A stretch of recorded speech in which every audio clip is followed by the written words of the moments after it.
Speaking of things you may throw money at, are you going to possibly throw money at that new Blu-ray 4K Saga box set that might be arriving next year? No. No, me neither. No, I considered it, but no. This is what. So yeah, it doesn't look like it's. I don't think there's a box set. So they're releasing all of the current Star Wars films. That's all of the 8 Skywalker saga films, Rogue One and Solo. All 10. I know Clone Wars love. That one was released in theaters in August. No, live just action. Just wait. No, I think we'll get something. I think we'll get a big box set once they finally wrapped it all up. I think they'll do another box set. I can see that. Yeah. Once the last, not the Last Jedi, but once Rise of Skywalker comes out, then I can see a box set. But at the same time, I've seen some people say like, well, you just watch them all on Disney Plus, which you can get with Hulu. But besides that, so yeah, did you look at the cover art of these? Oh, nice. So these are all available separately. They're not, as far as I know, they're not coming in a box set yet. So they're all sold separately. They're coming out on September 22nd, and it has new cover art for all 10 of these movies. And what really also stood out to me is that none of them are mentioned episode 1, 2, 3, whatever. It's just Star Wars, The Phantom Menace. Like, I feel like Disney, Lucasfilm are trying to get away from those episode numbers, but I like how the logo for those original 6 movies is similar in the style that they did for The Force Awakens and The Last Jedi, where the title's in the middle of Star Wars. Honestly, that's a good observation. I'm surprised, though, that they kept a Star Wars story on Rogue One and Han Solo. I was wondering, as I was going through it, I thought, how are those going to be represented? But yeah, those logos are the same as the theatrical release, where it says Rogue One, a Star Wars story. And so, I do like the idea, though, of them releasing them single like this, because then you can build your collection at your own pace. You're like, right. I don't have to get 1 through 3 all at once. I could get just 1, 2, and 5, and then get 7 and 8. So my big thing, I'll be honest, like, I don't especially love the box images. Like with that, the big black border. To me, it makes it look almost like those, like, oh, here's a movie you can pick up for $5 in the bin. You know what I mean? I mean, I love the actual artwork inside that border. I think looks fantastic. And if they extended it all the way out, I think it would look gorgeous. But maybe it is that way. Maybe it's just a sleeve on the outside and it comes off, but it's hard to say just off the image alone, though. But you're right. Yeah, I don't know. I wish they wouldn't do that. I don't like those black borders. Like I said, to me, it makes it look cheaper, and that may just be a weird thing that I'm doing, and everyone else is like, they look like playing cards almost, though.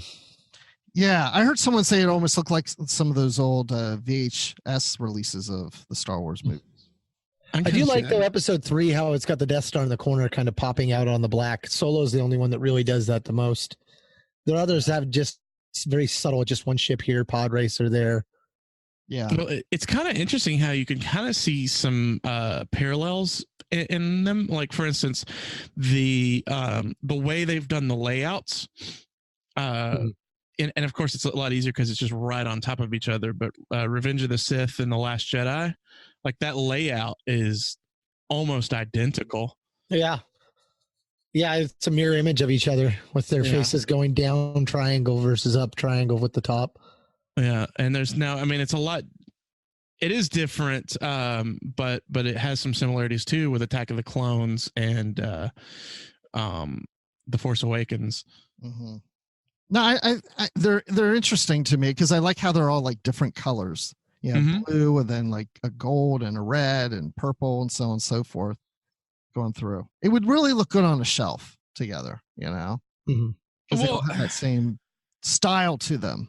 Like, I wonder if they're going to add anything else to them in the special editions kind of things. They've left certain things off of certain sets in the past. It'd be interesting if they just decide to be like, okay, and each one comes with one of the different featurettes from the box set that you used to be able to get, or a bonus of the original cut of some of the original. No, that's I know people want them. They want it, but here's what's really. But I don't think that's going to happen for a little while, though. No, I think it's going to happen, but I don't think it's going to happen for a little while. Yeah, when Star Wars is dead, maybe that's when they'll do it.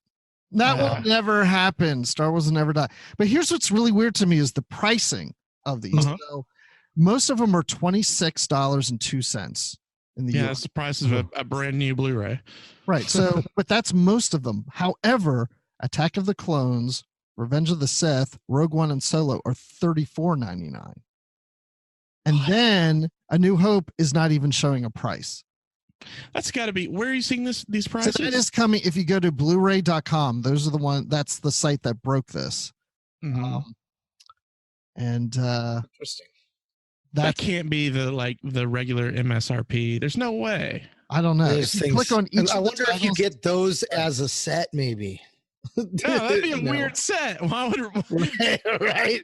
Because, like you said, Attack of the Clones, Revenge of the Sith, and Solo. Like, if it was the Phantom Menace, like then I'd be like, okay, well, I guess for some reason the prequels they decided, for whatever thing going on with them, but the fact that it's like and Solo, it's like what?